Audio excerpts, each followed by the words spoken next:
Okay, sa bahagi naman po namin, para tapusin na po yung kasinungalingan sa maleta, meron po tayong dalang maleta ngayong araw po na ito. Hindi ho lahat ng maleta may pera, mga kaibigan.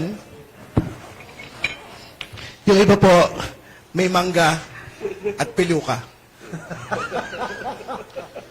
The House and the House Prosecution Panel will not be deterred.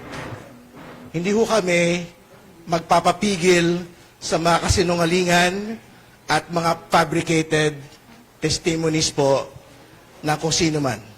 Tuloy po ang impeachment trial, ilalatag po ng Kamara, ilalatag po ng House Prosecution Panel, yung pong lahat ng mga ebidensya laban kay Vice President Sara Duterte, yung AMLAC reports, yung pong NBI reports, yung pong video documentation ng pagbabanta laban sa Pangulo.